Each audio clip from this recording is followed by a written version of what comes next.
Gujarat Titans की team के खिलाफ विराट कोहली और जैक्स की बल्लेबाजी का आया तूफान। गुजरात टाइटंस की टीम के खिलाफ रॉयल चैलेंजर्स बेंगलुरु की टीम ने रचा इतिहास, जीता मुकाबला। नमस्कार दोस्तों, स्वागत है एक बार फिर हमारे चैनल में। आईपीएल 2024 के 45वें महामुकाबले में रॉयल चैलेंजर्स बेंगलुरु की टीम ने गुजरात टाइटंस की टीम के खिलाफ ऐतिहासिक जीत दर्ज करी। तो दोस्तों, इस वीडियो में हम आपको बताएंगे कि आखिरकार किस तरह से रॉयल चैलेंजर्स बेंगलुरु की टीम ने गुजरात टाइटंस की टीम के खिलाफ 9 विकेट से मुकाबले को जीतकर अपने नाम पर किया। इस महामुकाबले का पूरा हाईलाइट जानने के लिए इस वीडियो को एंड तक जरूर देखें। साथ ही चैनल को सब्सक्राइब नहीं किया है तो आईपीएल से जुड़ी हर एक लेटेस्ट अपडेट के लिए चैनल को सब्सक्राइब करके बेल आइकन जरूर दबा लें। अगर आप भी रॉयल चैलेंजर्स बेंगलुरु की टीम की ऐतिहासिक जीत के साथ खुश हैं तो इस वीडियो को एक लाइक जरूर करें। तो दोस्तों, हम बात करें इस मुकाबले की शुरुआत से, तो आज के इस मुकाबले में सिक्का उछाला शुभमन गिल ने, लेकिन गिरा यहाँ पर आरसीबी की टीम के पक्ष में, जहाँ पर आरसीबी की टीम ने इस मुकाबले में टॉस जीता और पहले गेंदबाजी करने का फैसला किया। बल्लेबाजी के लिए पहले गुजरात की टीम को आमंत्रित किया। टीम की तरफ से पारी की शुरुआत करने उतरे थे वृद्धिमान शाह, तो उनके साथ थे कप्तान शुभमन गिल। जहां पर दमदार फॉर्म में उतरे शाह ने दूसरी गेंद पर ही स्वप्निल की गेंद का शानदार आगाज किया। मिडॉन की तरफ गेंद को बाउंड्री लाइन के पार भेजते हुए चौके के साथ अपना खाता खोला, लेकिन इसी ओवर की आखिरी बॉल पर यहाँ पर कैच आउट हो गए शर्मा के हाथों से, जो कि 4 बॉलों पर मात्र 5 ही रन बना सके और इनको पेविलियन की राह देखनी पड़ी। तो इसके बाद पारी को संभालने उतरे साई सुदर्शन, जहां पर दमदार फॉर्म में उतरे गिल ने दूसरे ओवर की दूसरी बॉल पर सिराज की गेंद का शानदार आगाज किया। दमदार चौके के साथ अपना खाता खोला, तो उनके साथ बेहतरीन फॉर्म में उतरे यहाँ पर साई सुदर्शन ने भी तीसरे ओवर की 5वीं बॉल पर स्वप्निल की गेंद का एक बार फिर शानदार आगाज किया और स्टंप्स की तरफ गेंद को बाउंड्री लाइन के पार भेजते हुए दमदार चौका जड़ा। तो इसी ओवर की आखिरी बॉल पर इनके बल्ले से एक और शानदार शॉट देखने को मिला और इन्होंने बैकवर्ड स्क्वायर लेग की तरफ गेंद को बाउंड्री लाइन के पार भेजते हुए दमदार चौका जड़ दिया। दोनों खिलाड़ियों ने मिलकर शानदार साझेदारी करी। छठे ओवर की तीसरी बॉल पर यश दयाल की गेंद का एक बार फिर साई सुदर्शन ने शानदार आगाज किया और यहाँ पर दमदार शॉट खेलते हुए इन्होंने एक बार फिर चौका जड़ा। तो दमदार फॉर्म में उतरे मैक्सवेल ने यहाँ पर 7वें ओवर की चौथी बॉल पर कप्तान गिल का विकेट लिया। कैमरून ग्रीन के हाथों से इनको कैच आउट करवा दिया, जो 19 बॉलों पर 16 रन बनने के बाद पेविलियन लौटे। तो इसके बाद साई सुदर्शन का साथ देने मैदान पर उतरे शाहरुख खान, जहाँ पर दमदार फॉर्म में उतरे सुदर्शन ने 8वें ओवर की 5वीं बॉल पर करण शर्मा की गेंद का शानदार आगाज किया और दमदार छक्का जड़ दिया। तो इसी ओवर की आखिरी बॉल पर सुदर्शन ने एक बार फिर शानदार शॉट खेलते हुए गेंद को बाउंड्री लाइन के पार भेजा और दमदार चौका जड़ दिया। टीम का स्कोर जहां पर 8 ओवर तक 60 रनों के पार पहुंचने में सफल रहा था।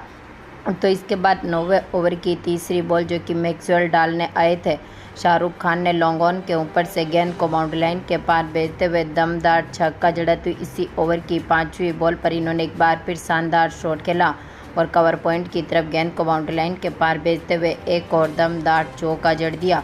तो इसके बाद 10वें ओवर की पहली बॉल पर करण शर्मा की गेंद का शाहरुख खान ने एक बार फिर शानदार आगाज किया और दमदार शॉट खेलते हुए छक्का जड़ा। तो दमदार फॉर्म में उतरे दोनों खिलाड़ियों ने यहाँ पर बेहतरीन साझेदारी करी, जहां पर दमदार फॉर्म में उतरे साई सुदर्शन ने 12वें ओवर की पहली बॉल पर मिड विकेट की तरफ गेंद को बाउंड्री लाइन के पार भेजते हुए दमदार छक्का जड़ा। तो एक बार फिर इसी ओवर की तीसरी बॉल पर शाहरुख खान ने लॉन्ग ऑफ के ऊपर से एक बार फिर गेंद को बाउंड्री लाइन के पार भेजा और दमदार छक्का जड़ दिया। दोनों खिलाड़ियों के बीच यहां पर 50 पार्टनरशिप बनी। 13वें ओवर की पहली बॉल, जो कि ग्रीन डालने आए थे, शाहरुख खान ने इनकी गेंद का शानदार आगाज किया और एक बार फिर दमदार शॉट खेलते हुए इन्होंने चौका जड़ा। तो इसी ओवर की दूसरी बॉल पर इनके बल्ले से एक और शानदार चौका देखने को मिला। तो इसी ओवर की तीसरी बॉल पर इन्होंने लॉन्ग ऑन के ऊपर से गेंद को बाउंड्री लाइन के पार भेजते हुए छक्के के साथ 24 बॉलों पर अपनी 50 भी पूरी कर ली।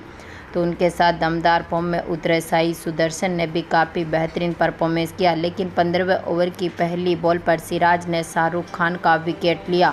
इनको यहां पर LBW कर दिया, जो 30 बॉलों पर 58 रनों की शानदार पारी खेलने के बाद पेविलियन लौटे। तो इसके बाद यहां पर 15वें ओवर की चौथी बॉल पर साई सुदर्शन ने एक बार फिर शानदार शॉट खेला और दमदार चौका जड़ा। तो इसी ओवर की 5वीं बॉल पर इन्होंने अपने 1 रन के साथ ही अपनी 50 जमाई।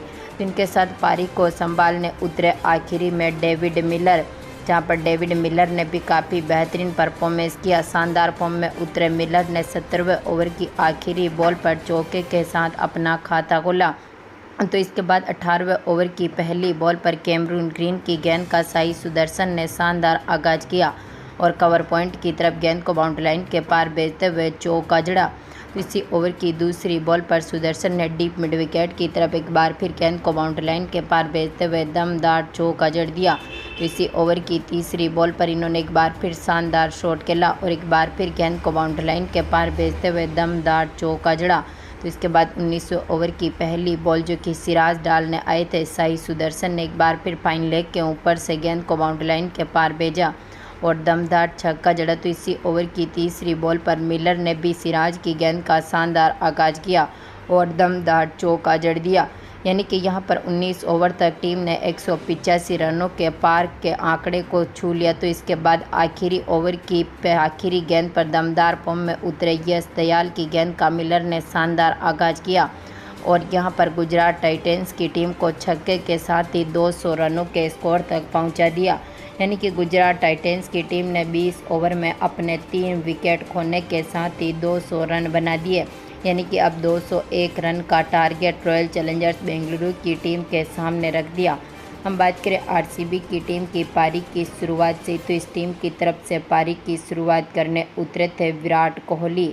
तो उनके साथ थे कप्तान फाफ डु प्लेसिस। जहाँ पर दमदार फॉर्म में उतरे विराट कोहली ने दूसरे ओवर की चौथी बॉल पर संदीप की गेंद का शानदार आगाज किया और चौके के साथ अपना खाता खोला। तो इसके बाद इसी ओवर की आखिरी बॉल पर डु प्लेसिस ने भी शानदार शॉट खेला और स्क्वायर लेग के ऊपर से गेंद को बाउंड्री लाइन के पार भेजते हुए दमदार छक्के के साथ अपना खाता खोला। तो इसके बाद तीसरे ओवर की चौथी बॉल पर अजमतुल्ला की गेंद का डु प्लेसिस ने एक बार फिर शानदार आगाज किया और एक बार फिर गेंद को बाउंड्री लाइन के पार भेजते हुए दमदार छक्का जड़ा। तो इसी ओवर की 5वीं बॉल पर इन्होंने मिड ऑफ के ऊपर से गेंद को बाउंड्री लाइन के पार भेज दिया और एक बार फिर दमदार छक्का जड़ा। तो इसी ओवर की आखिरी बॉल पर इन्होंने एक बार फिर शानदार शॉट खेला और यहां पर चौका जड़ दिया। दोनों खिलाड़ियों ने मिलकर शानदार साझेदारी करी, लेकिन चौथे ओवर की 5वीं बॉल पर साई किशोर ने डु प्लेसिस का विकेट लिया।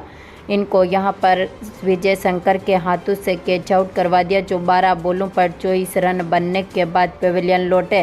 तो इसके बाद विराट कोहली का साथ देने मैदान पर उतरे विल जैक्स, जहां पर विल जैक्स ने भी काफ़ी बेहतरीन परफॉर्मेंस किया।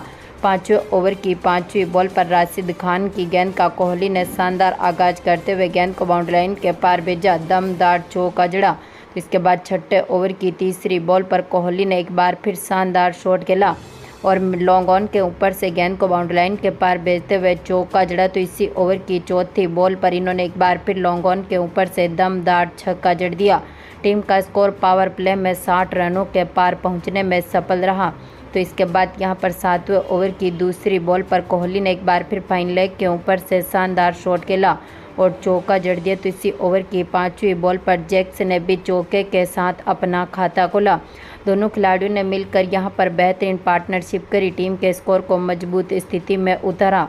9वें ओवर की 5वीं बॉल पर कोहली ने एक बार फिर दमदार शॉट खेला और एक बार फिर पॉइंट की तरफ गेंद को बाउंड्री लाइन के पार भेजते हुए चौका जड़ा।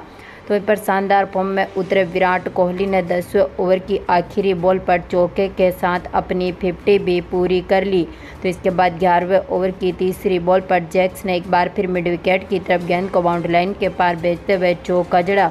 इसी ओवर की 5वीं बॉल पर मोहित की गेंद का जैक्स ने एक बार फिर शानदार आगाज किया और दमदार चौका जड़ दिया। तो इसके बाद 12वें ओवर की दूसरी बॉल पर कोहली ने दमदार चौका जड़ा। इसी ओवर की तीसरी बॉल पर इन्होंने लॉन्ग ऑन के ऊपर से गेंद को बाउंड्री लाइन के पार भेजते हुए दमदार छक्का जड़ दिया। यानी कि यहां पर टीम का स्कोर काफ़ी मजबूत स्थिति में उतरा। 13वें ओवर की आखिरी बॉल पर जैक्स ने भी एक बार फिर दमदार शॉट खेला और लॉन्ग ऑन के ऊपर से गेंद को बाउंड्री लाइन के पार भेजते हुए दमदार छक्का जड़ा। तो इसके बाद 14वें ओवर की 5वीं बॉल पर जैक्स ने एक बार फिर शानदार बाउंड्री के साथ ही दमदार छक्का जड़ा। तो इसके बाद यहां पर 15वें ओवर की पहली बॉल पर मोहित की गेंद का जैक्स ने एक बार फिर शानदार आगाज किया और स्क्वायर लेग के ऊपर से गेंद को बाउंड्री लाइन के पार भेजते हुए चौका जड़ा। तो इसी ओवर की दूसरी बॉल पर जैक्स ने डीप मिड विकेट की तरफ गेंद को बाउंड्री लाइन के पार भेजते हुए छक्का जड़ा। तो इसी ओवर की तीसरी बॉल पर इन्होंने 9 बॉल के साथ ही दमदार छक्का जड़ दिया। तो इसी ओवर की चौथी बॉल पर जैक्स ने एक बार फिर दमदार शॉट खेलते हुए एक बार फिर गेंद को बाउंड्री लाइन के पार भेजा, दमदार छक्का जड़ा। तो इसी ओवर की पांचवी बॉल पर जैक्स के बल्ले से एक और चौका देखने को मिला, यानी कि टीम का स्कोर 15 ओवर तक ही 175 रनों के पार पहुंचा। तो इसके बाद 16वें ओवर की दूसरी बॉल जो कि राशिद खान डालने आए थे, जैक्स ने इनकी गेंद का एक बार फिर शानदार आगाज किया। शॉर्ट गेंद के जरिए इन्होंने यहां पर डीप स्क्वायर लेग के ऊपर से गेंद को बाउंड्री लाइन के पार भेजते हुए छक्का जड़ा। तो इसी ओवर की तीसरी बॉल पर जैक्स ने एक बार फिर डीप स्क्वायर लेग के ऊपर से गेंद को बाउंड्री लाइन के पार भेजा, दमदार छक्का जड़ा। तो इसी ओवर की चौथी बॉल पर इन्होंने एक बार फिर इनसाइड ऑफ की तरफ गेंद को बाउंड्री लाइन के पार भेजते हुए चौका जड़ा। इसी ओवर की पांचवी बॉल पर इन्होंने फाइन लेग के ऊपर से गेंद को भेजा और दमदार छक्का जड़ा। तो इसी ओवर की आखिरी बॉल पर जैक्स ने छक्के के साथ अपना शतक भी पूरा किया और इसी शतक के साथ यहां पर आरसीबी की टीम ने इस मुकाबले को मात्र 16 ओवर में ही टारगेट को चेस करते हुए 9 विकेट से अपने नाम पर किया। तो दोस्तों, आपको क्या लगता है इस बार अब गुजरात टाइटंस की टीम क्वालिफाई में अपनी जगह बना पाएगी? अपनी कीमती राय कमेंट बॉक्स में ज़रूर दें। धन्यवाद दोस्तों।